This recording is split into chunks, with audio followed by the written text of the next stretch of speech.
Hello everyone, today we'll be discussing the chapter that is members and shareholders.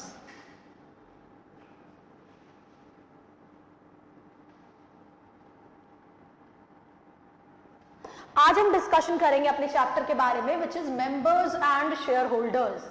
अब क्या होता है, देखो, company is a separate legal entity, however ये comprise करती है मेंबर्स के। कंपनी की अगर हम बात करें, कंपनी में मेंबर्स होते हैं जिसकी क्राइटेरिया कुछ इस तरीके से है। अगर हम पब्लिक कंपनी की बात करें, प्राइवेट कंपनी की बात करें या वन पर्सन कंपनी की बात करें, पहले मेंबरशिप की बात कर लेते हैं। पब्लिक कंपनी, प्राइवेट कंपनी या ओपीसी के केस में, पब्लिक कंपनी के केस में क्या होता है, कंपनी जो कि फॉर्म्ड होती है लॉफुल पर्पस, बट ऑब्वियस सी बात है lawful business he carry on करने के लिए ही वो फॉर्म हुई है कंपनी।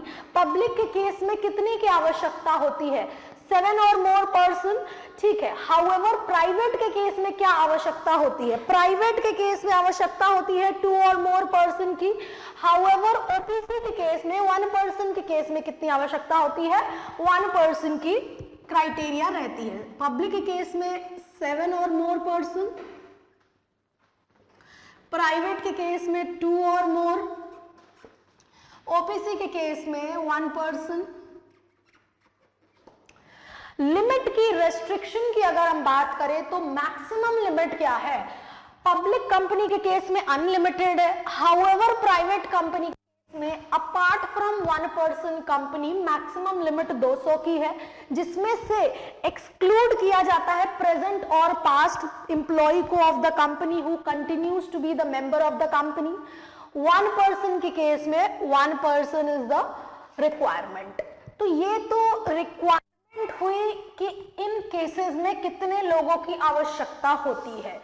कई बार क्या होता है, मेंबर और शेयर होल्डर को सिनोनिमस और सेम बोला गया है कि share holder is a member and a member is a share holder, परंतु कुछ एक डिफरेंस, कुछ एक फर्क है। क्या डिफरेंस, क्या फर्क है, भले आप as a person shares hold कर रहे हैं, परंतु जब तक आपका नाम कंपनी के रजिस्टर ऑफ मेंबर में नहीं एंटर किया जाएगा, आप मेंबर नहीं कहलाओगे।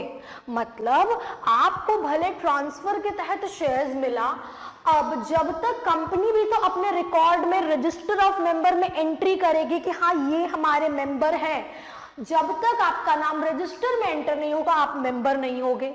सिमिलरली आपका नाम कंपनी के रजिस्टर ऑफ मेंबर में है, ठीक है, आपने ट्रांसफर किया शेयर्स को, ठीक है, ट्रांसफर करने के बाद शेयर ट्रांसफर हो गया।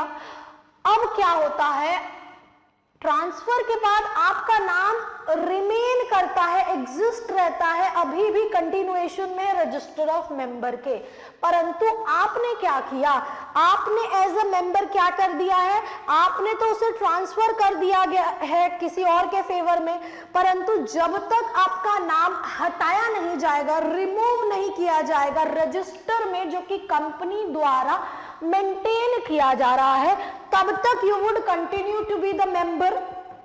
तो ये कुछ एक बातें हैं, बेसिकली दिमाग में ये बात रखनी है कि मेंबर होगे जब आपका नाम रजिस्टर ऑफ मेंबर द्वारा कंपनी के एंटर किया जाएगा, ठीक है। ये तो बात हुई मेंबर के बारे में। कंपनी के केस में अगर कंपनी लिमिटेड बाय शेयर है तो हमने क्लासिफिकेशन भी देखा है, अगर कंपनी लिमिटेड बाय शेयर है उस केस में share holders are the member. Company अगर लिमिटेड बाय गारंटी है उस केस में पर्सन जो कि लायबल है, जिम्मेवार है गारंटी क्लॉज के तहत कि कल को हम जिम्मेदारी लेते हैं, गारंटी लेते हैं कि सर्टेन अमाउंट हम भरपाई करेंगे in the event of winding up as a member. और अगर कंपनी अनलिमिटेड कंपनी है तो अनलिमिटेड के केस में लिमिट या एक्सटेंट तो है ही नहीं, तो वो जो पर्सन लायबल रहेंगे in each proportion to the extent of their interest in the company. तो क्या हम कह सकते हैं,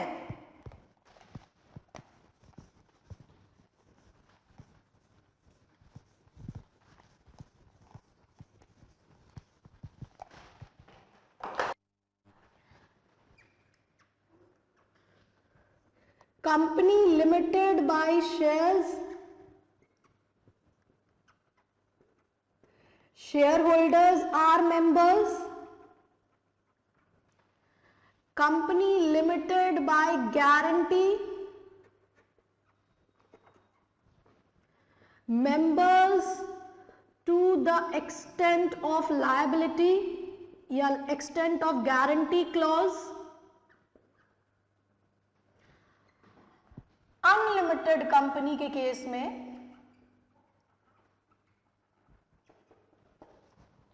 अनलिमिटेड कंपनी के केस में इन प्रपोर्शन ऑफ देयर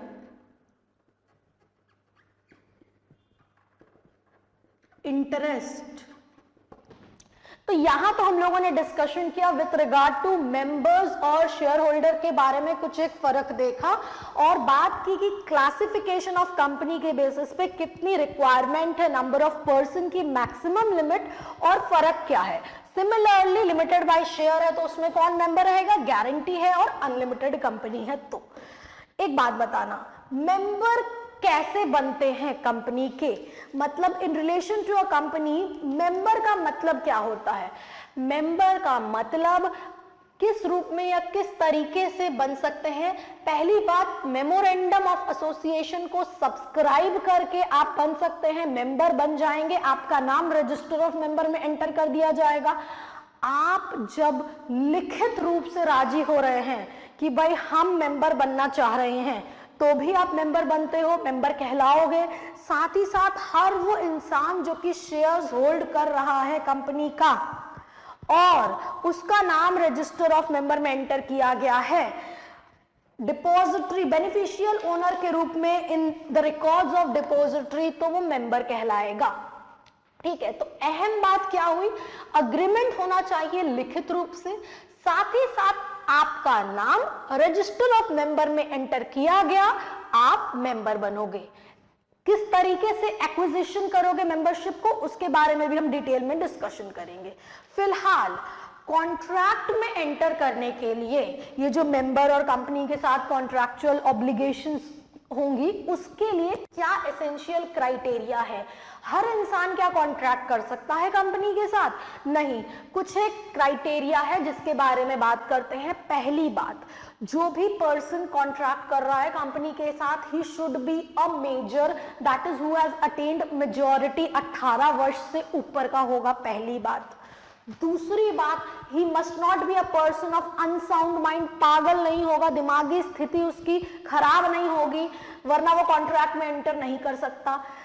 तीसरी बात, उस इंसान को लॉ द्वारा रोका नहीं गया है किसी भी कॉन्ट्रैक्चुअल ऑब्लिगेशन में एंटर करने से।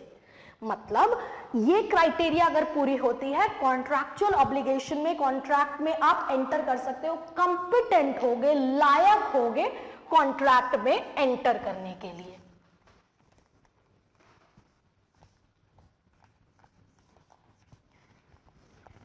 तो अगर हम मेंबर की बात करें, अग्रीमेंट इन राइटिंग, साथ ही साथ entry in the register of members. ठीक है, now will be talking about modes of acquiring membership.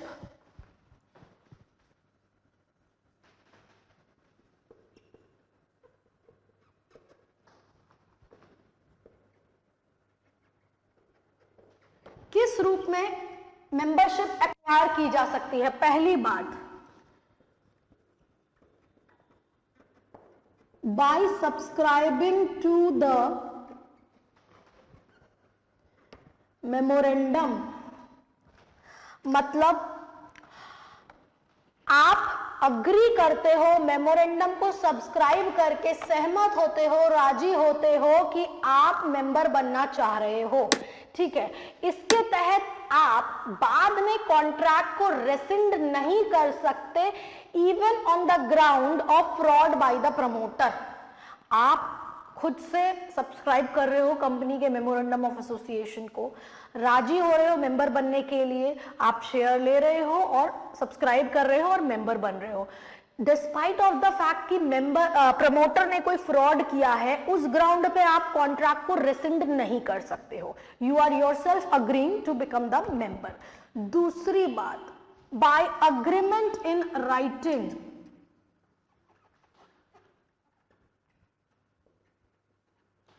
Agreement in writing, agreement in writing या एप्लीकेशन के तहत या अलॉटमेंट के तहत, यानी एप्लीकेशन और अलॉटमेंट के तहत भी मेंबरशिप एक्वायर होती है. देखो, ऑफर प्रस्ताव दिया जाएगा, प्रस्ताव या ऑफर जो कि दिया जाता है वो या तो अनकंडीशनल होगा या तो फिर कंडीशनल होगा. अनकंडीशनल और कंडीशनल भी हो सकता है. कंपनी पर्सन क्या करते हैं, अप्लाई करते हैं शेयर्स के लिए, मेंबर बनने के लिए, और शेयर्स उनको अलॉट किए जाते हैं. नोटिस दिया जाता है अलॉटमेंट का उनको, और उनका नाम रजिस्टर ऑफ मेंबर में एंटर किया जाता है. कई बार क्या होता है, ये अलॉटमेंट बिना किसी कंडीशन के, बिना किसी शर्त के इंपोज किए हुए दिया जाता है, तो केवल नोटिस या जानकारी दे देना उस अलॉटमेंट की वो सफिशिएंट रहेगा. परंतु कई बार क्या होता है पता है, कंडीशन लगाए जाते हैं, तो अलॉटमेंट भी उसी प्रकार से उसी रूप में होना चाहिए. अगर कंडीशनल एप्लीकेशन है और अनकंडीशनल अलॉटमेंट होता है तो वो कोई कॉन्ट्रैक्ट नहीं कहलाएगा. एज पर द टर्म्स और कॉन्ट्रैक्ट ही होना चाहिए. दूसरी बात अगर हम बात करें तो ट्रांसफर ऑफ शेयर्स. पहले तो हमने देखा एप्लीकेशन एंड अलॉटमेंट, दूसरा ट्रांसफर ऑफ शेयर्स. कई बार क्या होता है ना, शेयर्स कंपनी के क्या होता है, मूवेबल प्रॉपर्टी है, तो वो फ्रीली ट्रांसफरेबल है. आर्टिकल ऑफ एसोसिएशन के द्वारा जो कंडीशंस, जो प्रोविजंस लेट डाउन है, तो वो कोई भी पर्सन मेंबर बन सकता है. शेयर्स एक्वायर करके एग्जिस्टिंग मेंबर से ट्रांसफर के रूप से या ट्रांसफर के माध्यम द्वारा फिर उसका नाम रजिस्टर ऑफ मेंबर में एंटर किया जाएगा. Nextly, transmission of shares. देखो, ट्रांसफर खुद से होता है, ट्रांसमिशन जरूरी नहीं है खुद से हो. मतलब ट्रांसमिशन लॉ के तहत होता है, लॉ के तहत होता है. मतलब डेथ हो गई, कोई दुर्घटना घट गई, जिसके तहत आपको वो शेयर मिल रहा है, खुद से उसने नहीं दिया आपको शेयर, घटना घटने के बाद लॉ द्वारा आपके पास ऑटोमेटिकली ट्रांसमिट होकर के वो शेयर्स आ रहे हैं. तो ऑपरेशन ऑफ लॉ, जैसे कि कोई सक्सीड करता है डिसीज्ड के स्टेट को, लीगल हायर होगा कि कल को मिस्टर एक्स के गुजर जाने के बाद उसके शेयर्स के लिए हकदार कौन होगा, मिस्टर वाई या फलाना जो भी होगा. तो that is transmission by law या transmission of shares by law. ठीक है, कोई ट्रांसफर के इंस्ट्रूमेंट की आवश्यकता नहीं होती है. हालांकि ट्रांसफर के केस में रजिस्टर कराना पड़ेगा, ट्रांसफर के इंस्ट्रूमेंट, और जैसा कि हम डिस्कस कर चुके हैं स्टैंप ड्यूटी वगैरह वो सब लगते हैं. परंतु ट्रांसमिशन के केस में कोई ट्रांसफर का इंस्ट्रूमेंट की जरूरत नहीं होती है. ठीक है, नेक्स्टली अगर हम बात करें एक्विजिशन या इस्टॉपल द्वारा, इस्टॉपल का मतलब क्या होता है? इस्टॉपल का मतलब जब कोई इंसान जानबूझ के, सब कुछ उसे पता था और उस समय उसने ये ऐसा अनुमान दिया, ऐसा भरोसा दिया या दूसरों को ये थर्ड पार्टी को बताया कि भाई I am the member of the company. अब तुमने जानबूझ के ऐसा माहौल बनाया है, ऐसा स्टेट कर रहे हो कि मेंबर हो, तो भाई कल को तुम्हारे ऊपर जो लायबिलिटी बनेगी वो भी तो तुमको देनी पड़ेगी, क्योंकि तुमने खुद ऐसा इंप्रेशन डाला कि तुम मेंबर हो कंपनी के. ठीक है, nextly holding of shares as beneficial owner in the records of depository.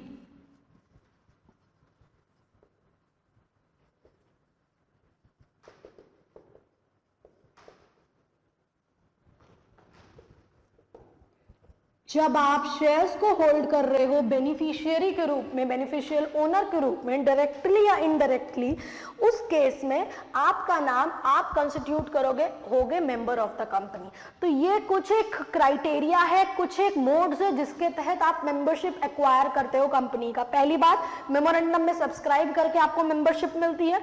दूसरी बात, आप लिखित रूप से राजी हो रहे हो, किसके तहत? एप्लीकेशन और अलॉटमेंट के तहत। ट्रांसफर अगर आपके पास होकर के आ रहा है शेयर्स, उसके तहत भी आप मेंबर बनते हो, रजिस्टर ऑफ मेंबर में एंट्री होगी। ट्रांसमिशन ऑफ शेयर, लॉ द्वारा ऑपरेशन के तहत आपके पास शेयर ट्रांसमिट होकर के आया है। इस्टॉपल, जब आपने ऐसा एजम्पशन दिया है, खुद से आप ऐसा स्टेट कर रहे हो कि you are the member. Nextly, जब आपका नाम बेनिफिशियल ओनर के रूप में डिपॉजिटरी में रिकॉर्ड में रखा गया है, ठीक है, स्टेट किया गया है, रिकॉर्ड में रखा गया है। नेक्स्टली डिस्कशन को आगे बढ़ाते हैं।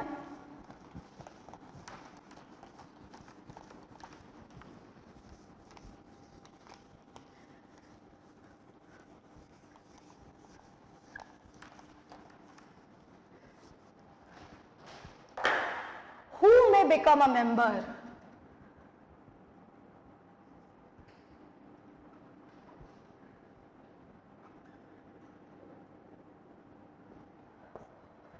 कौन मेंबर बन सकता है? क्या कंपनी दूसरी कंपनी का मेंबर बन सकती है? बिल्कुल बन सकती है। कंपनी लीगल पर्सन है, कॉम्पिटेंट है, केपेबल है कॉन्ट्रैक्ट में एंटर करने के लिए, तो ये बन सकती है मेंबर दूसरी कंपनी की। हालांकि कंपनी खुद ही की कंपनी के मेंबर एज सच जो बातें हैं वो वाला क्राइटेरिया इस पे एप्लीकेबल नहीं होगा। कहने का ये मतलब है कि subsidiary company cannot become a member of its holding company. मतलब एक कंपनी है, उसकी सब्सिडियरी कंपनी है, अब उसी की सब्सिडियरी कंपनी अपने होल्डिंग कंपनी का मेंबर नहीं बन सकती है। होल्डिंग सब्सिडियरी के सेशन में हमने डिस्कशन किया हुआ है कि मेजॉरिटी ऑफ द कंट्रोल और more than 50% of the control, साथ ही साथ appointment of majority of the directors और होल्डिंग और सब्सिडियरी का रिलेशनशिप एस्टैब्लिश होता है। परंतु इसका भी एक्सेप्शन है। मतलब कब सब्सिडियरी कंपनी होल्डिंग कंपनी में शेयर्स होल्ड कर सकती है और कोई दिक्कत नहीं है। पहली बात, लीगल रिप्रेजेंटेटिव के रूप में शेयर्स होल्ड कर सकती है होल्डिंग कंपनी का, कि होल्डिंग कंपनी के कोई लीगल रिप्रेजेंटेटिव है जो कि सब्सिडियरी कंपनी में है सच, तो उस केस में अगर होल्ड कर रही है शेयर्स कोई दिक्कत नहीं है। दूसरी बात, ट्रस्ट के रूप में अगर शेयर्स, ट्रस्टी के रूप में अगर शेयर्स होल्ड कर रही है तो होल्ड कर सकती है, कोई दिक्कत नहीं है। या तो फिर सब्सिडियरी कंपनी होल्डिंग कंपनी का शेयर्स तब से होल्ड कर रही थी जब से कोई ऐसा रिश्ता होल्डिंग और सब्सिडियरी का एग्जिस्ट ही नहीं कर रहा था। मतलब पहले से ही शेयर्स होल्ड कर रही थी सब्सिडियरी कंपनी होल्डिंग कंपनी में, जबकि ऐसा कोई सब्सिडियरी और होल्डिंग का रिश्ता एस्टैब्लिश नहीं हुआ था। ए बी में शेयर्स होल्ड कर रही थी और ऐसा कोई उनके बीच में होल्डिंग सब्सिडियरी का रिलेशन नहीं था। तो पहली बात, क्या कंपनी मेंबर बन सकती है? Company can become member of another company.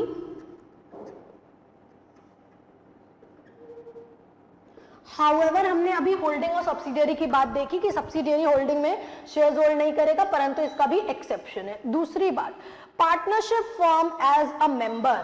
Partnership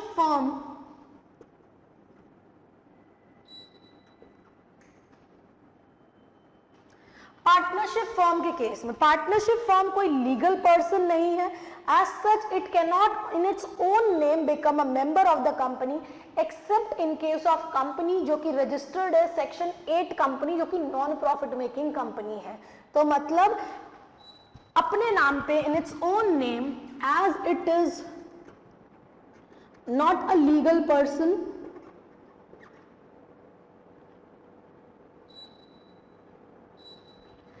it cannot in its own name be member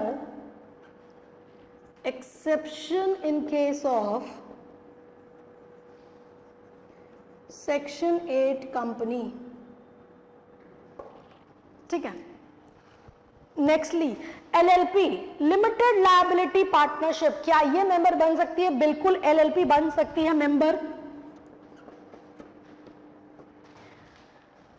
section 8 company, section 8 company भी बन सकती है मेंबर, बशर्ते मेमोरेंडम ऑफ एसोसिएशन द्वारा उसको ऑथराइजेशन दिया गया है कि वो इन्वेस्ट कर सकती है शेयर्स में दूसरी कंपनी के।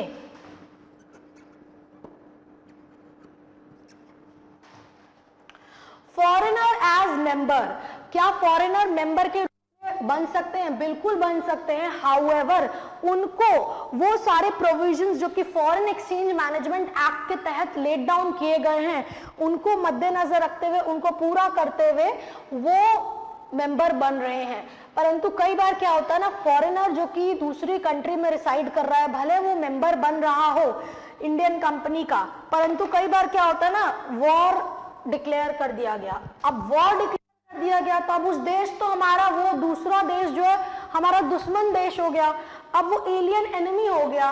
उस दौरान उसको ना तो वोटिंग का अधिकार दिया जाएगा, ना ही उसे नोटिसेस वगैरह दी जाएंगी। कब? जब इन केस अगर वॉर डिक्लेयर होता है तो यानी कि फॉरेनर भी बन सकते हैं मेंबर अगर वो फॉरेन एक्सचेंज मैनेजमेंट गाइडलाइंस के तहत, प्रोविजंस के तहत बन रहे हैं, उनको पूरा कर रहे हैं तो। पर वॉर के समय में कुछ एक क्राइटेरिया जिसको ध्यान रखना है। Minor as a member,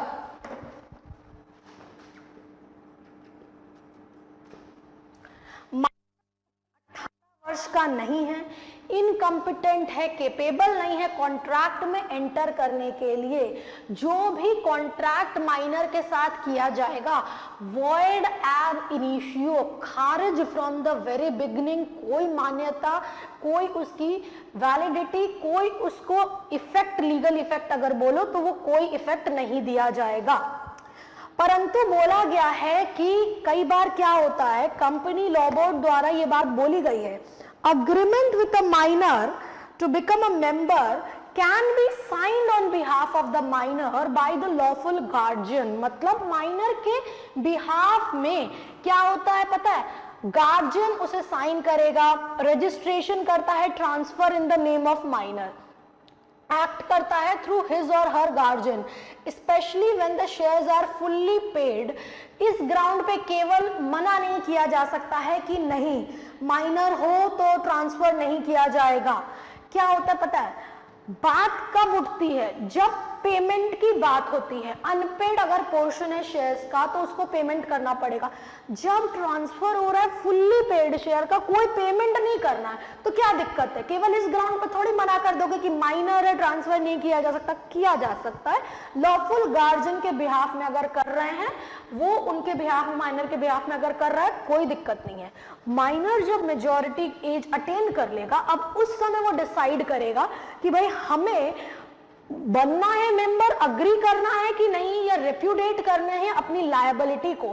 company उस ग्राउंड पे वो मना नहीं करेगी कंपनी माइनर को कि भाई माइनॉरिटी के दौरान तुम्हें डिविडेंड वगैरह और बाकी चीजें मिली थी, तो केवल ये ग्राउंड नहीं है, वो अपने आप अपना डिसीजन लेगा।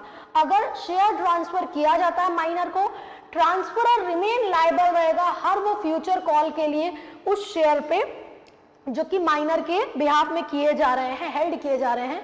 इवन अगर माइनॉरिटी की उम्र का जानकारी नहीं थी ट्रांसफरर को, और अगर कंपनी जागरूक है, जानती है माइनर के बारे में कि वो माइनर है, रिफ्यूज कर सकती है ट्रांसफर के लिए unless the transfer was made through the guardian. मतलब गार्जियन अगर माइनर के बिहाफ में कर रहा है, कोई दिक्कत नहीं है, कोई प्रॉब्लम नहीं है एज सच। ठीक है। Insolvent person as a member,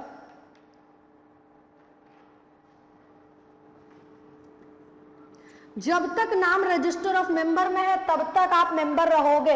however आपको वोटिंग का अधिकार मिलेगा, परंतु जो जो बेनिफिशियल इंटरेस्ट शेयर्स के साथ एसोसिएटेड था ना, वो सारी चीजें वो लूज कर जाएगा। पावनी similarly and person taking shares in fictitious name, भाई गलत नाम से आपने शेयर्स लिया, आप मेंबर बने, भले आपने फ्रॉड किया, आपको क्रिमिनल लायबिलिटी के तहत पेनलाइज तो किया ही जाएगा, परंतु आप मेंबर अगर बन गए हो तो आप इस ग्राउंड पे ये नहीं बोलोगे कि हमने फ्रॉड से बना है मेंबर, तो अब बना है तो वो लायबिलिटी के लिए भी तो आप रेडी हो, क्योंकि भले आपने कुछ गलत किया, फिक्टिशियस नाम से एंटर किया, परंतु लायबल रहोगे। तो person in fictitious name,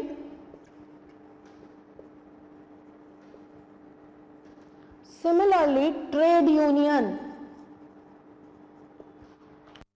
trade union भी मेंबर हो सकते हैं, can be registered as a member and can hold the shares in its own corporate name. तो ये कुछ एक क्राइटेरिया है कि कौन कौन मेंबर बन सकता है कंपनी का।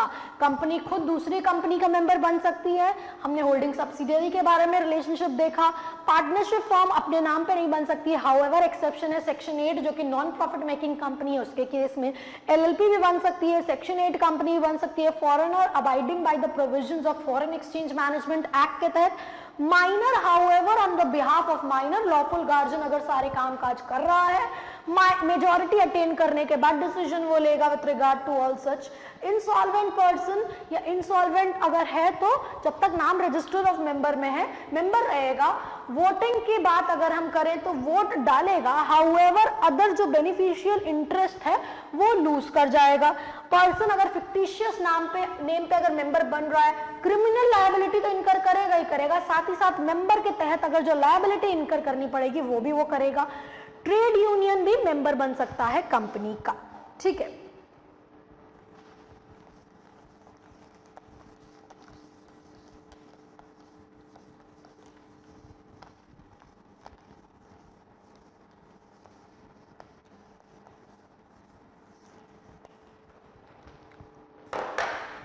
Holder of global depository receipt की अगर हम बात करें, जीडीआर ग्लोबल डिपॉजिटरी रिसिप्ट, क्या ये मेंबर बन सकते हैं कंपनी के? पहली बात, मेंबर बनने के लिए आपको मेमोरेंडम में सब्सक्राइब करना पड़ेगा, लिखित रूप से अग्री होना पड़ेगा, नाम रजिस्टर ऑफ मेंबर में होगा। तो जीडीआर के केस में होल्डर हो सकता है, बन सकता है मेंबर कंपनी का कब? जब केवल ट्रांसफर या रिडेम्पशन ऑफ जीडीआर के तहत अंडरलाइन जो इक्विटी शेयर्स थे उसके स्कीम के तहत आप मेंबर बन सकते हो कंपनी के। मतलब underline shares are allotted in the name of overseas depository bank, name of such overseas depository bank is to be entered in the register of member by the issuing company. तो मतलब GDR global depository receipt जो है वो उस case में member अगर holder है, अगर आप उसको होल्ड कर रहे हो, मेंबर बन सकते हो कंपनी के अगर रिडेम्पशन के तहत या तो फिर अगर ट्रांसफर किया जा रहा है अंडरलाइन इक्विटी शेयर के तहत, और जिस बैंक का नाम एसोसिएटेड था ना, वो बैंक का नाम जो company global depository receipt issue कर रही है वो अपने रजिस्टर ऑफ मेंबर में उस ओवरसीज बैंक का नाम रिकॉर्ड में रखेगी, उसके तहत बन सकते हो मेंबर। जॉइंट मेंबर क्या होते हैं? कई बार एक से अधिक लोगों के फेवर में हित में अप्लाई करते हैं शेयर्स के लिए कंपनी का, उनको शेयर्स अलॉट कर दिया जाता है। हर वो इंसान, each of them shell become the applicant and shall become a member. अब अगर आर्टिकल ऑफ एसोसिएशन कंपनी का जब तक कुछ नहीं बोलता है, किसी भी ऑर्डर में उनका नाम रजिस्टर में एंटर किया जाएगा। अगर कुछ ऐसा आर्टिकल द्वारा बोला जाता है कि इसी क्राइटेरिया में उनका नाम स्टेट किया जाए तो उस क्राइटेरिया में उन जॉइंट शेयर होल्डर्स का नाम लिखा जाएगा, ठीक है। Now talking about cessation of membership. Cessation of membership, आपकी मेंबरशिप खत्म हो गई। कब आपकी मेंबरशिप खत्म मानी जाती है, हो गई है? पहली बात, आपने ट्रांसफर कर दिया अपने शेयर्स को दूसरे पर्सन को और उसका नाम अब एंटर कर दिया गया रजिस्टर ऑफ मेंबर में, आपका नाम रजिस्टर ऑफ मेंबर से हटा दिया, आप मेंबरशिप से सीज कर गए, आपका कोई मेंबरशिप अब नहीं है। दूसरी बात, शेयर्स अगर आपके फोरफीट कर लिए जा रहे हैं, कई एक रीजन होता है जिसके तहत शेयर फॉरफीचर होता है। पहली बात तो कॉल्स का पैसा अगर नहीं दे रहे हो, जो अनपेड पोर्शन है, उसके तहत शेयर फॉरफीचर हो सकता है। दूसरी बात, shares sold by the company to enforce a lien, जब अधिकार या हक आपके शेयर्स के ऊपर था और उस शेयर्स को बेचा गया है कंपनी द्वारा उस एक्सरसाइज करने के लिए उस अधिकार को, उस लायन को, तब भी आपकी मेंबरशिप खत्म होती है। नेक्स्टली, डेथ हो जाती है, अगर आप इंसॉल्वेंट डिक्लेयर कर दिए जाते हो, रिडीमेबल प्रेफरेंस शेयर्स अगर रिडीम्ड हो जाते हैं तब, या तो फिर आपको बोला जाता है, ऑर्डर दिया जाता है ट्राइब्यूनल के तहत, या तो फिर member is in a company is being wound up in India and the liquidator disclaims the share, और वाइंडिंग अप के दौरान, इन सारे केस में वो मेंबरशिप जो की है सीज होती है। हाउएवर आपकी मेंबरशिप सीज होती है, परंतु कंट्रीब्यूटरी के रूप में आप लायबल रहोगे और इंटाइटल्ड रहोगे शेयर के in the case of any surplus. मतलब भले आप मेंबर नहीं रहे, you cease to be a member, still अगर कल को कुछ पोर्शन आपको कंट्रीब्यूट करना रहेगा मेंबर के रूप में, तो वो आपको देना पड़ेगा। आप इस बात से नहीं मुकर सकते हो कि भाई हम तो अब मेंबर नहीं रहे तो हम कुछ कंट्रीब्यूट नहीं करेंगे। साथ ही साथ इंटाइटलमेंट रहेगा कोई भी सरप्लस अगर रहता है इन केस, उस केस में। Nextly talking about expulsion of member. Expulsion of member की अगर हम बात करें,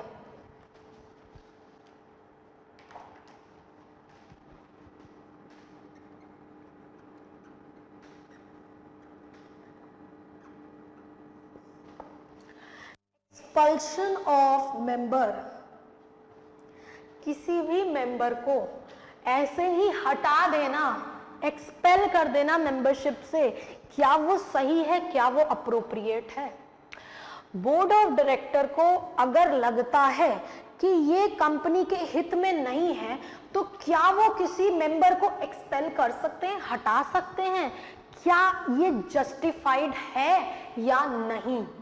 देखो, इसके ऊपर बहुत सारे डिस्कशन किए गए हैं डिपार्टमेंट ऑफ कंपनी अफेयर्स, और इसके ऊपर बहुत सारे कोर्ट के डिसीजन भी आए हुए हैं।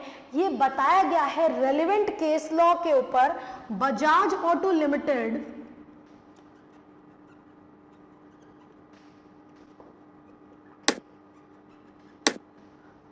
Bajaj auto limited versus NK Firodia के केस में सुप्रीम कोर्ट ने ये जजमेंट दिया है, ये बताया है कि केवल मियरली आपको अगर लगता है, आप उसी ग्राउंड पे किसी मेंबर को एक्सपेल नहीं कर सकते, हटा नहीं सकते। क्लैरिफिकेशन दी गई है कि बोर्ड ऑफ डायरेक्टर के पास कोई भी पावर जिसके तहत वो मेंबर को एक्सपेल कर रहे हैं, जिसके तहत आर्टिकल ऑफ एसोसिएशन में बदलाव और अमेंडमेंट कर रहे हैं, वो इल्लीगल और वॉइड है। मतलब ऐसा नहीं कर सकते हैं। एनी ऑल्टरेशन और amendment by the board of directors to expel the member would be illegal and void। हाँ, अगर कंडीशंस है जिसके तहत आप मेंबरशिप नहीं ले रहे हो, वो ठीक है कि कंडीशंस है कि आपको मेंबर बनना है तो इस कंडीशंस के तहत बनोगे, वो अप्रोप्रिएट है। परंतु केवल बोर्ड ऑफ डायरेक्टर का ऐसा मानना कि भाई हम चाहते हैं कि इसको एक्सपेल कर दिया जाए मेंबरशिप से, ऐसा नहीं कर सकते हो। रेलेवेंट केस इसके ऊपर आया हुआ है जिसमें सुप्रीम कोर्ट का जजमेंट है, Bajaj auto limited versus NK Firodia के केस में। ठीक है,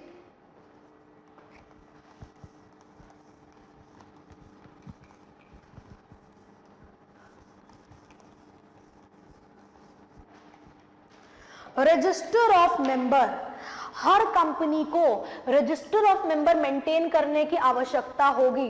रजिस्टर ऑफ मेंबर लो, रजिस्टर ऑफ डिबेंचर होल्डर लो, register of other security holder लो, कंपनी को आवश्यक है, जरूरी है मेंटेन करना। साथ ही साथ कंपनी ये भी देखेगी कि अगर किसी कारणवश कंपनी रजिस्टर मेंटेन नहीं करती है तो जो जो पर्सन जिम्मेदार थे इसके लिए, उनको उसके लिए पेनलाइज भी किया जाएगा। ठीक है, क्या क्या डिटेल्स, क्या क्या रिक्वायरमेंट होते हैं रजिस्टर में मेंटेन करने के लिए?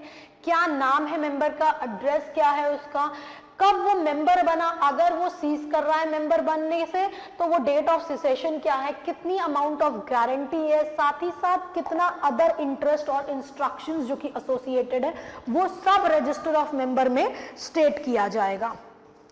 ऑथेंटिकेशन ऑफ रजिस्टर, अब इस रजिस्टर जो कि मेंटेन किए गए हैं इसको ऑथेंटिकेट कौन करेगा? इसको ऑथेंटिकेट कंपनी सेक्रेटरी करेगा, या तो फिर बोर्ड ऑफ डायरेक्टर ने जिस इंसान को ये अधिकार दिया है या जिसे ये जिम्मेदारी दी है वो ऑथेंटिकेशन करेगा कि हाँ सारी चीजें अप्रोप्रिएट है, जो जो रिकॉर्ड्स मेंटेन करने हैं वो सब ठीक है। ठीक है। Place of keeping and inspection of register, कहां पे रखा जाएगा रजिस्टर को? बेसिकली कंपनी का जहां पे रजिस्टर्ड ऑफिस है वहां पे रजिस्टर को रखा जाएगा। साथ ही साथ अगर हम बात करें क्या रजिस्टर को किसी और जगह पे रखा जा सकता है? रखा जा सकता है अगर 1/10 of the member residing in that particular place whose name is registered in the register of member, special resolution pass करने के बाद जनरल मीटिंग में किसी और जगह पे भी रखा जा सकता है, कोई दिक्कत नहीं है। जनरली रजिस्टर्ड ऑफिस पे रखा जाएगा। अगर रजिस्टर्ड ऑफिस पे नहीं रखा जा रहा है तो मेंबर्स जो कि 1/10 हैं और जहां रिसाइड कर रहे हैं उस जगह पे भी रखा जाएगा, तो कोई प्रॉब्लम नहीं है, बशर्ते स्पेशल रेजोल्यूशन जनरल मीटिंग में पास की गई है। ठीक है।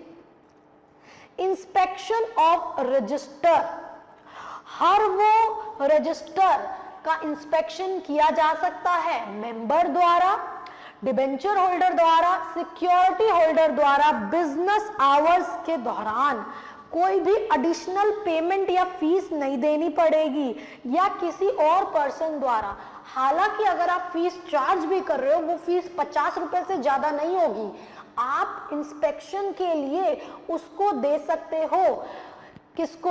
Security holders, debenture holder, member को, रजिस्टर को, ताकि वो उसमें से कुछ एक्सट्रैक्ट अगर लेना चाहें, कॉपी लेना चाहें तो ले सकते हैं।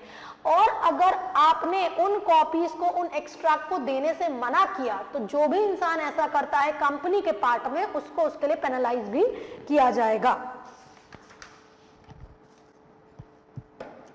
Register and evidence, register evidence के रूप में माना गया है प्राइमा फेसिया एविडेंस ट्रुथ का कि जो जो कंटेंट, जो जो रिकॉर्ड्स मेंटेन किए गए रजिस्टर ऑफ मेंबर में वो सब अप्रोप्रिएट है, करेक्ट है। ठीक है। फॉरेन रजिस्टर, फॉरेन रजिस्टर क्या होता है? कंपनी अगर अपने आर्टिकल्स द्वारा उसे परमिशन दिया गया है तो किसी भी और कंट्री में इंडिया के अलावा अपना रजिस्टर रख सकती है, that is recognised as foreign register. तो क्या इसमें कोई दिक्कत नहीं है? बिल्कुल कोई दिक्कत नहीं है। हालांकि कुछ कंडीशंस को, कुछ टर्म्स को मद्देनजर रखते हुए ये सारी चीजों को मेंटेन किया जा सकता है। अपार्ट फ्रॉम इंडिया अगर रजिस्टर मेंटेन कर रहे हो दूसरे कंट्री में कर सकते हो। Foreign register can be maintained, company shall within 30 days from the date of opening of any foreign register file with the registrar notice of the situation of the office in MGT 3 along with the fees with the register where the register is kept and in case of change shall intimate the same within 30 days from the date of any such change। यानी कि register अगर foreign register maintain कर रहा है company तो open करने से 30 दिनों के अंदर रजिस्ट्रार को इंटीमेट करो प्रॉपर फॉर्म में, साथ ही साथ फीस दो, और अगर कोई भी चेंज बदलाव होता है उसको भी इंटीमेट करो रजिस्ट्रार के पास, कोई दिक्कत नहीं है। फॉरेन रजिस्टर को पार्ट माना जाता है कंपनी के ही रजिस्टर का। साथ ही साथ इसमें जो भी डिटेल्स रहेंगे with regard to members, debenture holder और other security holder as the case में भी वो सब स्पेसिफिकेशन किए जाएंगे।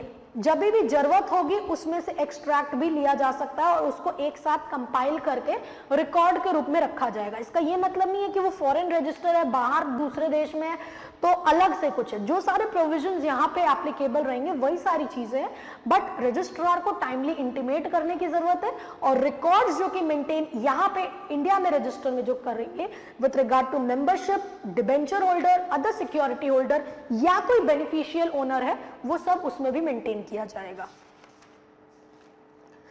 Nextly talking about preservation of register, कब तक या कहां पे प्रिजर्व किया जाएगा? बेसिकली प्रिजर्व किया जाता है रजिस्टर्स को 8 सालों के लिए, 8 इयर्स के लिए from the date of redemption of debentures और securities as the case may be, and shall be kept in the custody of company secretary or any other person authorized by the board. Now Declaration by a person not holding beneficial interest in any share. कई बार क्या होता है पता है, भले आप shares तो ठीक है आपके पास है, परंतु आप उसमें बेनिफिशियल इंटरेस्ट कोई भी ना होल्ड नहीं कर रहे हो डायरेक्टली या indirectly.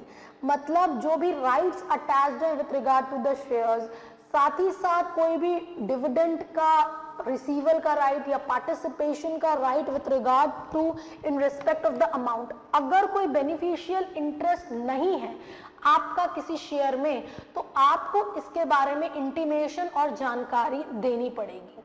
Company management and administration rule 2014 makes it obligatory on the part of a person whose name is entered in the register of member as holder but does not hold beneficial interest shall make a declaration to the company for the same।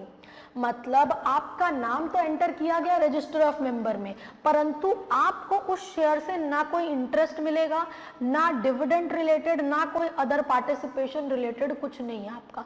तो भाई इसके बारे में जानकारी तो आपको company को देनी पड़ेगी, ठीक है। Nextly talking about significant beneficial owner, companies की कमेंसमेंट के बाद company significant beneficial owner amendment rule 2019 8 फरवरी 2019 के तहत हर इंडिविजुअल जो कि सिग्निफिकेंट बेनिफिशियल ओनर है रिपोर्टिंग कंपनी में डिक्लेरेशन फाइल करेगा BEN 1 में टू द रिपोर्टिंग कंपनी कितने दिनों के अंदर, 90 दिनों के अंदर from the date of such commencement. तो ये एक इंपॉर्टेंट क्राइटेरिया है जिसके तहत बोला गया है कि companies significant beneficial owners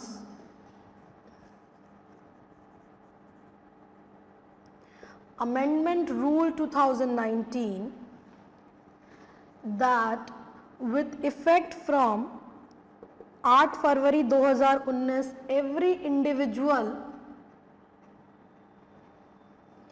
who is significant beneficial owner in a reporting company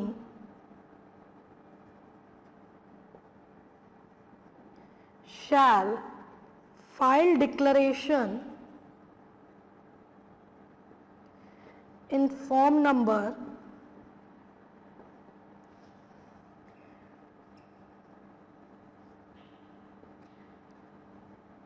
कितने दिनों के अंदर, 90 डेज के अंदर।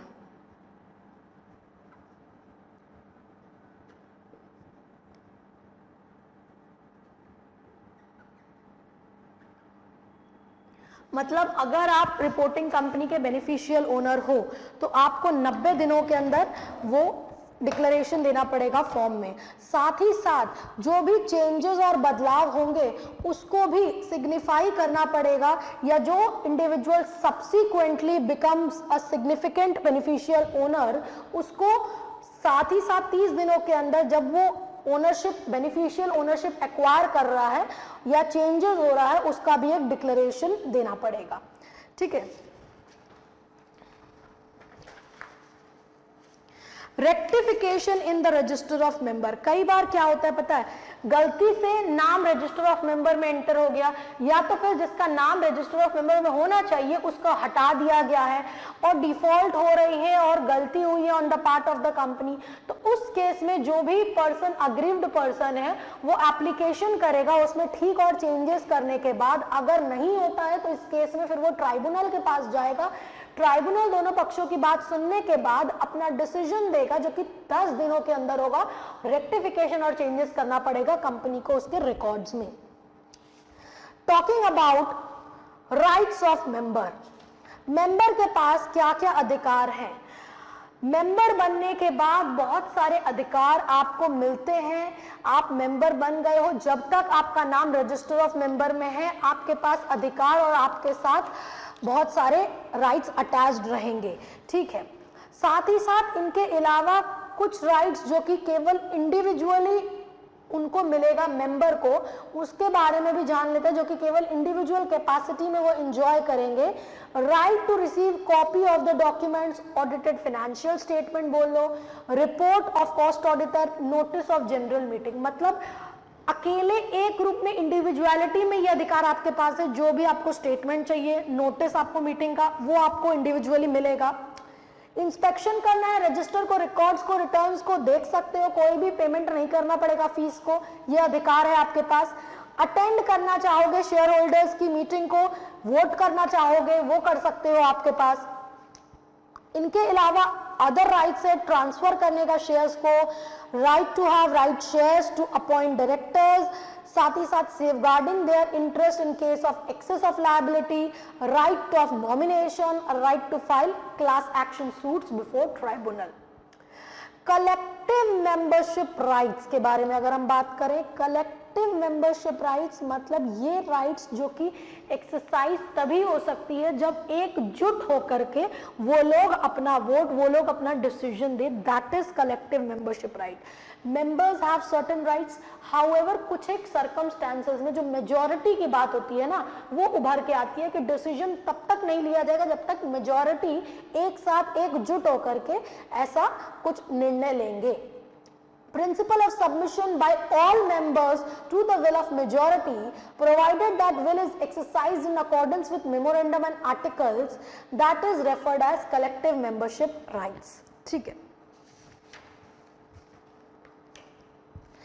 Rights of dissenting share holders की अगर हम बात करें, डिसेंटिंग शेयर होल्डर्स कौन होते हैं?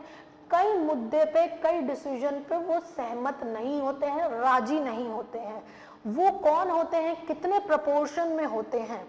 Holders not less than 10% of the issued share of that class being person did not consent to such variation or vote in favor of the special resolution for the variation, tribunal को appeal करेंगे।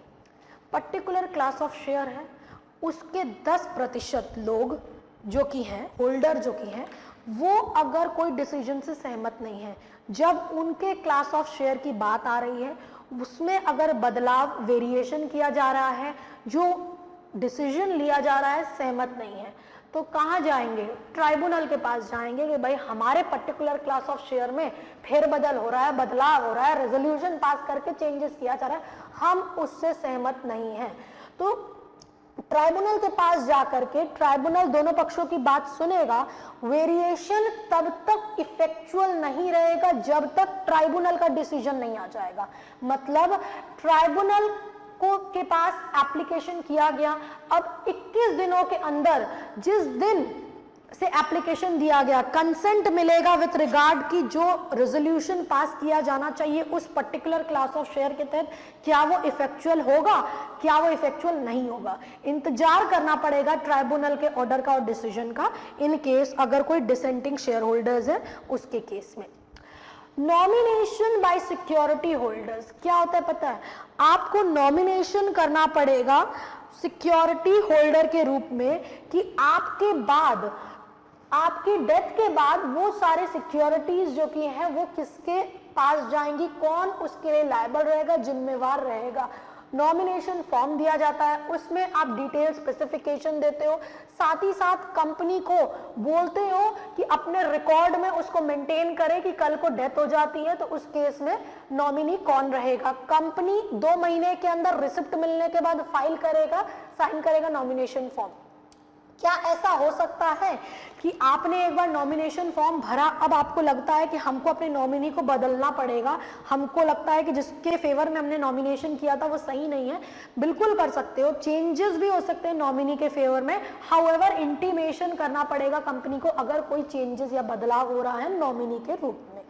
ठीक है, nextly discussion करते हैं with regard to liability of member. देखो members की liability अलग अलग रूप से अलग अलग जगह पे होती है, डिपेंड करता है किस प्रकार की कंपनी है, लिमिटेड बाय शेयर है, गारंटी है या अनलिमिटेड कंपनी है।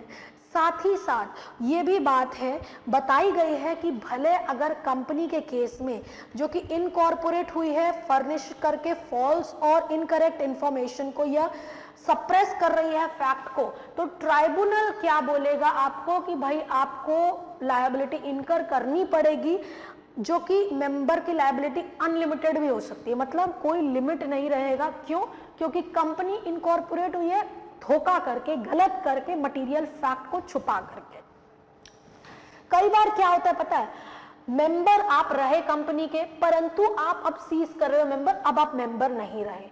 पर क्या होता है पता है, कंपनी का ऑर्डर आ गया वाइंडिंग अप का, अब उसके साल भर के पहले तक आप मेंबर रहे, अब साल भर के बाद वाइंडिंग अप का ऑर्डर आ गया कंपनी का, तो आप मेंबर के रूप में लायबल रहोगे पे करने के लिए उस हद तक अमाउंट जो कि अनपेड है। और अगर वाइंडिंग अप के दौरान लगेगा कि आपको कुछ और कंट्रीब्यूट करना है, पैसा देना है, तो आपको बोला जाएगा कि आप एज अ मेंबर के रूप में उस पैसे को दो। साथ ही साथ अगर ट्राइब्यूनल को लगेगा जो कि अभी मौजूदा स्थिति में प्रेजेंट मेंबर हैं, वो असमर्थ है उतना पे ऑफ करने के लिए, तो आप तो मेंबर थे, भले सीज कर गए हो मेंबर को, साल भर का ही ड्यूरेशन हुआ ना जब आपकी मेंबरशिप खत्म हुई और अब कंपनी वाइंडिंग अप के कगार में आ गई है, तो ट्राइब्यूनल को अगर लगेगा तो आपको बोलेगा कंट्रीब्यूट करने के लिए, पैसा देने के लिए एज अ मेंबर के रूप में। ठीक है।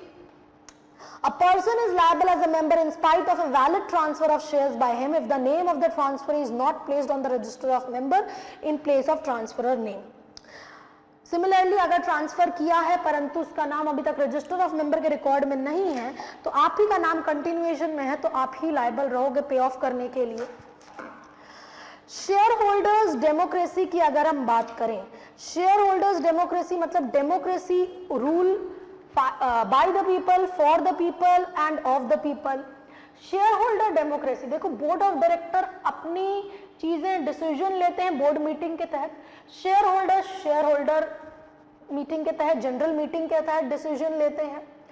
शेयर होल्डर की डेमोक्रेसी की अगर हम बात करें, कंपनीज के केस में देखा गया है कि कई बार क्या होता है ना, बोर्ड ऑफ डायरेक्टर ना जनरल मीटिंग होने ही नहीं देते हैं कि भाई जनरल मीटिंग बुलाई जाएगी, शेयर होल्डर अपना पक्ष रखेंगे, बातें करेंगे, तो उसको रहने ही दो, बोर्ड मीटिंग में ही सारा मामला सलटा देते हैं, उन तक बातें ही नहीं पहुंचने देते। तो ऐसा कुछ ना हो जिसके तहत शेयर होल्डर खुल के उभर के अपनी राय, अपने पक्ष को रख सके, उनको और ज्यादा लिबर्टी और ज्यादा फ्रीडम दी जाए जिसके तहत वो डिसीजन ले पाए, तो इस चीजों को ध्यान रखा गया है।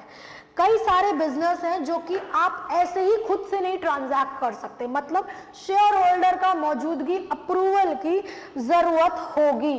कौन से कुछ एक बिजनेस हैं जिनमें रिक्वायरमेंट है शेयर होल्डर्स की, ऑल्टरेशन ऑफ मेमोरेंडम और आर्टिकल्स, साथ ही साथ further issue of share capital, reduction of share capital, appointment of director, cancel या redeem debentures, make contribution of funds not related to the business, contract या arrangement with related party, shifting of registered office outside the local limits।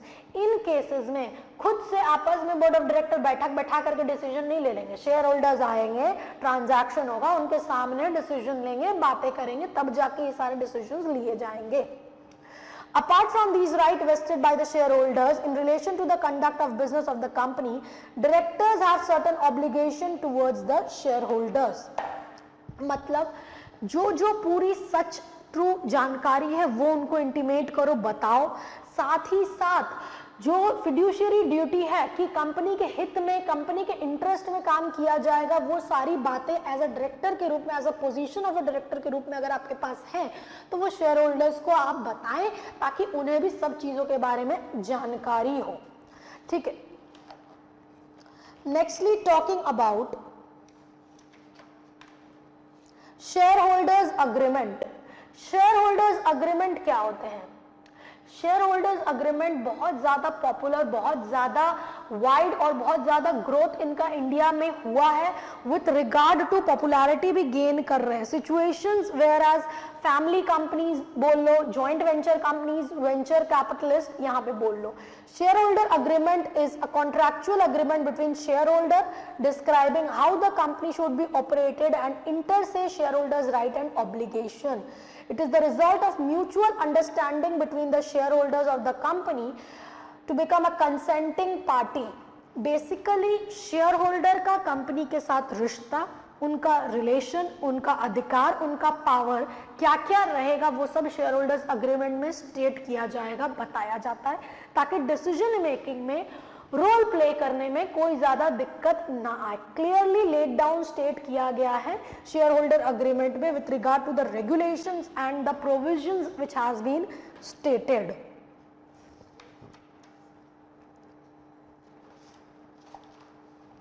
Nextly talking about veto power. Veto power क्या होता है? Veto power का मतलब अधिकार जिसके तहत आप किसी डिसीजन को रोक सकते हो, उसको पास करने से, या आप basically allowing its holder to protect the status. मतलब ये एक अधिकार है आपके पास जिसके तहत आप क्या करते हो, कुछ गलत होने से अपने इस अधिकार और पावर को इस्तेमाल कर सकते हो। बेसिकली कंपनीज एक्ट 1956 में क्या बताया गया था, मेजॉरिटी रूल प्रिवेल कर रहा था। रेलेवेंट केस लॉ इसके ऊपर फॉस वर्सेस हार्बॉटल का, कि भाई मेजॉरिटी का डिसीजन जो होगा वो माइनॉरिटी को मानना पड़ेगा, जिसके तहत भले आपको समझ में ना आए, ठीक ना लगे, परंतु मेजॉरिटी ने जो डिसीजन ले लिया आपको वो मानना होगा। परंतु कंपनीज एक्ट 2013 के तहत ये जो कंसेप्ट आया है ना, ये बताया गया है जिसके तहत और ज्यादा अधिकार और ज्यादा पावर माइनॉरिटी शेयर होल्डर्स को दिए गए हैं, जिसके तहत वो मेजॉरिटी के डिसीजन से इन्फ्लुएंस नहीं होंगे, उनके पास अधिकार है। मतलब केवल मेजॉरिटी पर्टिकुलर डिसीजन लेके हट नहीं जाएगा, जब तक बाकियों की सहमति नहीं होगी वो डिसीजन वैलिड नहीं रहेगा। केस की अगर हम बात करें या किस सर्कमस्टेंसेस में, रिलेटेड पार्टी ट्रांजैक्शन के केस में majority share holder can not vote in special resolution in case of related party transaction. Similarly class action suit की अगर हम बात करें, जब class action is to be instituted against the company as well as auditor, तो वहां पे भी केवल ये नहीं होगा कि मेजॉरिटी ने ऐसा बोल दिया तो ऐसा ही डिसीजन होगा।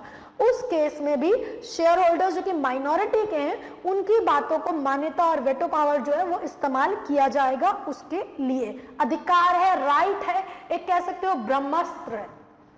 ठीक है, वेटो पावर और क्या कास्टिंग वोट एक होता है? नहीं। कास्टिंग वोट क्या होता है? कास्टिंग वोट तो चेयरमैन डालता है ना, कब? जब क्या होता है, इक्वालिटी हो जाती है वोटिंग की, मतलब हाँ के फेवर में भी 5 वोट, ना के फेवर में भी 5 वोट हुए, तब चेयरमैन अपना वोट डालता है, दैट इज कास्टिंग वोट, जो या तो फेवर में जाएगा या तो अगेंस्ट में जाएगा, जिसके तहत डिसीजन लिया जाएगा, रेजोल्यूशन पास किया जाएगा। Veto power on the other hand अलग है with regard to the casting vote. ठीक है, veto rights and control. Control की अगर हम बात करें, वो कंट्रोल क्या कहलाएगा? कंट्रोल वो कहलाएगा जब आपके पास अधिकार है, पावर है with regard to appointing the majority of directors, साथ ही साथ कंट्रोल कर रहे हो पॉलिसीज को, डिसीजन मेकिंग पे जब आपका नियंत्रण और कंट्रोल है, तो वो कंट्रोल कहलाएगा कि आपके पास कंट्रोल है, you can exercise your power.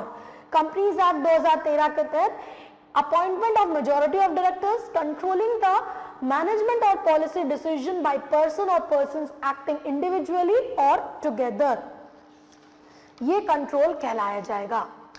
Assignment of shares in company की हम बात करें अगर, तो assignment in shares, shares are freely transferable property, transfer किया जा सकता है किसी और के फेवर में और उसका नाम रजिस्टर ऑफ मेंबर में साइन किया जाएगा। हाउएवर क्या होता है, कंपनी कभी भी रिफ्यूज नहीं करेगी ट्रांसफर ऑफ शेयर को अनटिल एंड अनलेस आर्टिकल द्वारा कुछ ऐसे सर्कमस्टेंसेस प्रोविजंस लेड डाउन है जिसके तहत कंपनी को मना करना पड़ रहा है ट्रांसफर का केस में। Other than that shares transfer हो गए, रजिस्टर में एंट्री हो गई, वो सब किया जाएगा, परंतु अगर आर्टिकल्स प्रोहिबिट कर रहा है केवल उस केस में ही असाइनमेंट नहीं होगा। तो यहाँ पे विथ रिगार्ड हम लोगों ने देखा मेंबर्स और शेयर होल्डर्स में क्राइटेरिया देखा, विथ रिगार्ड मेंबर्स और शेयर होल्डर्स का डिफरेंस देखा कि जब तक रजिस्टर ऑफ मेंबर में नाम नहीं है या नाम नहीं हटाया गया है तो ऐसे केस में भी कुछ फर्क है मेंबर्स और शेयर होल्डर्स में। मिनिमम रिक्वायरमेंट देखी with regard to public, private और 1 पर्सन के केस में। मेंबरशिप कैसे एक्विजिशन किए जाएगी, अग्रीमेंट इन राइटिंग के तहत, सब्सक्राइबिंग बाय मेमोरेंडम, और साथ ही साथ कई एक एसेंशियलिटी देखा स्टॉपल के तहत, beneficial owner in the depository में रिकॉर्ड्स में अगर आपका नाम है तो। कौन कौन मेंबर बन सकता है कंपनी का? कंपनी भी दूसरी कंपनी का मेंबर बन सकती है, साथ ही साथ पार्टनरशिप फॉर्म खुद के नाम पे नहीं, एक्सेप्शन सेक्शन 8 कंपनी के रूप में बन सकती है, एलएलपी बन सकती है मेंबर, सेक्शन 8 कंपनी बन सकती है, फॉरेनर भी मेंबर के रूप में बन सकती है कंपनी के मेंबर, माइनर भी, इंसॉल्वेंट पर्सन भी, person taking shares in fictitious name और ट्रेड यूनियन भी। क्या holder of global depository receipt का क्या स्टेटस है? मेंबरशिप एक्वायर करेगा जब अगर इशू किया जा रहा है, ट्रांसफर किया जा रहा है शेयर्स को, या तो फिर रिडीम किया जा रहा है शेयर्स को अंडरलाइन इक्विटी शेयर्स के बेसिस पे, उसके तहत जो कि ओवरसीज डिपॉजिटरी बैंक है उसका नाम रजिस्टर ऑफ मेंबर में रिकॉर्ड किया जाएगा। सिसेशन ऑफ मेंबरशिप की अगर हम बात करें, कब कब मेंबरशिप सिसेशन होती है? ट्रांसफर कर देने के बाद, फोरफीट करने के बाद, वाइंडिंग अप के दौरान, या तो फिर कोई एक ऐसा सर्कमस्टेंस होता है जब आप बेच देते हो शेयर्स को, उस केस में। क्या एक्सपेल्शन किया जा सकता है मेंबर्स का बोर्ड ऑफ डायरेक्टर द्वारा? नहीं, सुप्रीम कोर्ट का वर्डिक्ट आया है Bajaj auto limited versus NK Firodia के केस में डायरेक्टर्स केवल इस ग्राउंड पे अपने से ही एक्सपेल्शन नहीं कर सकते, वो इलीगल और वॉइड ठहराया जाएगा। रजिस्टर ऑफ मेंबर को मेंटेन करना पड़ेगा जिसमें रिकॉर्ड्स रहेंगे, name, address of the member, date of becoming the member, date of cessation of member, साथ ही साथ other interest and instructions which has been laid down. साथ ही साथ place of keeping the register, registered office में रखा जाएगा, किसी और जगह पे रखा जा सकता है जहां पे 1/10 ऑफ द मेंबर्स जो कि रिसाइड कर रहे हैं वहां पे स्पेशल रेजोल्यूशन पास किया गया है। तो इंस्पेक्शन के लिए ओपन रहेगा रजिस्टर, फॉरेन रजिस्टर को भी मेंटेन किया जाएगा उसी रूप में, उसी प्रकार से। साथ ही साथ इंटीमेट करना पड़ेगा रजिस्ट्रार को। रिकॉर्ड रजिस्टर को 8 सालों तक प्रिजर्व किया जाएगा। अगर आपका नाम रजिस्टर ऑफ मेंबर में है परंतु आप कोई बेनिफिशियल इंटरेस्ट नहीं होल्ड कर रहे हो, इंटीमेट करना पड़ेगा कंपनी को आपको उसके बारे में। Significant beneficial owner, commencement of companies amendment rule 2019, 8 फरवरी 2019 से हर इंडिविजुअल जो कि सिग्निफिकेंट बेनिफिशियल ओनर है उसको इंटीमेट करना पड़ेगा। रिपोर्टिंग कंपनी में अगर है तो उसे इंटीमेट करना पड़ेगा 90 दिनों के अंदर फ्रॉम सच कमेंसमेंट। साथ ही साथ हमने देखा individual rights with regard to the member rights और अधिकार रहते, कलेक्टिव मेंबरशिप राइट्स के बारे में डिस्कशन किया। Nextly we had a discussion with regard to share holders democracy और कब कब कुछ ट्रांजैक्शन केवल शेयर होल्डर्स की ही सहमति पे होंगे। साथ ही साथ हमने देखा with regard to veto power and with regard to veto rights and control. That's all for the session. Thank you.